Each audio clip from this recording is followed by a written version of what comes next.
nationalists have to persuade the Protestant community that they will be given the same rights, political and civil, in a united Ireland that, if you like, nationalists now receive belatedly in Northern Ireland. When the Anglo-Irish Treaty was signed in 1921, leading to the establishment of the Irish Free State, it was hoped by many, especially in London, that the new arrangement would draw a line under the difficult issue of the nation's relationship with Britain.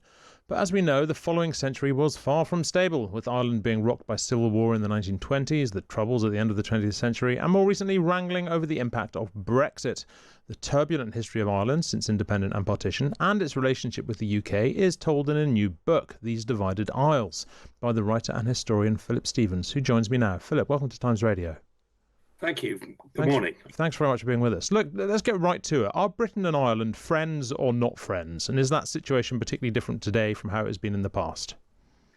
I think I would say pretty confidently that today they're friends. I think they've got over most of the great collisions in the relationship that we saw. We've seen for centuries, and we saw in the last century. But I mean, that's not to say that the history can be wished away. And it's a history obviously much more important for Ireland in a way that than for Britain, because if you're Irish, then your history for the last since the 12th century and the Norman the Norman English invasion of Ireland has been dominated by Britain. Whereas if you're British, Ireland is, quite a small dot on your sort of global horizon, as it were. So look, going back to that treaty then in 1921, the Anglo-Irish Treaty, when it was signed, there was, as I said, this feeling it would bring peace and stability to Ireland. In fact, it wasn't long before civil war broke out. Can you briefly take us through the causes of the Irish Civil War and what happened and why? Well, I mean, the British purpose of the treaty was to get out of Ireland. I mean, basically, Ireland had dominated British politics since William Gladstone had embraced Home Rule during the 1880s. And Lloyd George's government, which included Conservatives, was basically about, let's get out. And partition between North and South was the way to do it, to avoid, they thought, a civil war. A civil war across the island of Ireland. The civil war in the new Free State was because a large section of the IRA, the volunteers as they were then called, didn't accept the agreement signed by predominantly Michael Collins, the leader of the Irish Revolution, as it were, the military leader, and De Valera led a significant faction who rejected the treaty because firstly they rejected partition, but secondly and above all they rejected the idea that the new Free State should still be part of the Commonwealth, linked to the empire, as it were, Commonwealth. The history of Britain and Ireland generally is, of course, as much to do with religion as it is nationality. But of course, Britain has Protestants and Catholics as well, and indeed historically that has, of course, led to conflict. Why is religion proven to be so much more a sort of intractable problem and cause of division in Ireland than in the UK? Two reasons. One, I think, because the British conquered Ireland many times, but Ireland didn't want to stay conquered. And religion became, if you like, a marker of Irish identity in the war against the British. Two, the British tried to extinguish Catholicism in Ireland and failed. And the creation in Ulster of a sort of Protestant redoubt through what Oliver Cromwell's in particular plantations created a sectarian divide where so identity and religion became the same thing, as it were. If you were British, you were Protestant. If you were Irish, you were Catholic. You write about the insecurity felt by Protestant Unionists in Ulster. I mean, not just today, but particularly today. Can you explain that to us? Yeah, I think, and this is a mistake that Irish nationalists have made since partition.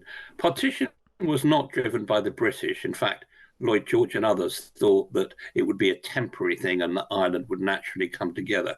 Partition was driven by the fact that the Protestant Unionists in the north did not want to be, if you like, subsumed into what they saw as a Catholic Ireland, and they didn't trust.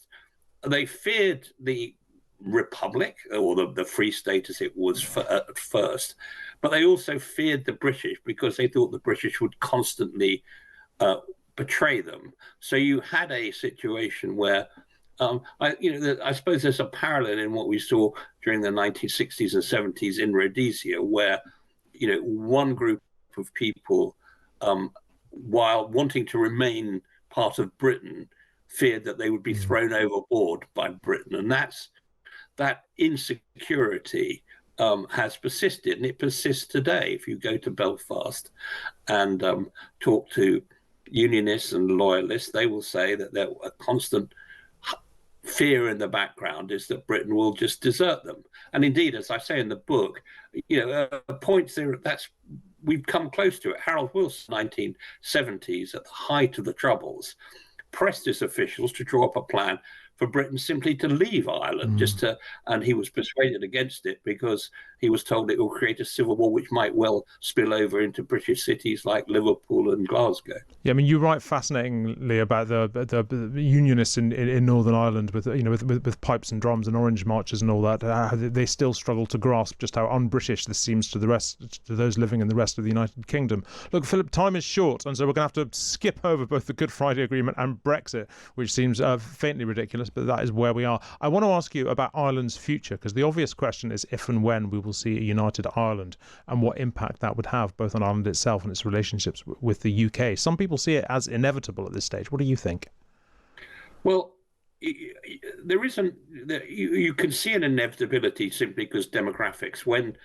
When partition happened, the Protestants were in a 2-to-1 majority. If you like, there are now more Catholics in Northern Ireland than there are Protestants. So there is a sort of view that it's inevitable. I think that's a foolish view. I think that while it's more plausible than it's ever been since partition, it will only happen peacefully if nationalists, Catholics, whatever, persuade Northern Ireland's Unionists that there is a safe place in a united Ireland for people who still want to regard themselves as British. So if you like, the Republic has to persuade, or nationalists have to persuade the Protestant community that they will be given the same rights, political and civil, in a united Ireland that, if you like, nationalists now receive belatedly in Northern Ireland. Do you think there is a significant risk of it happening not peacefully, of it happening politically and causing ongoing unrest or renewed unrest?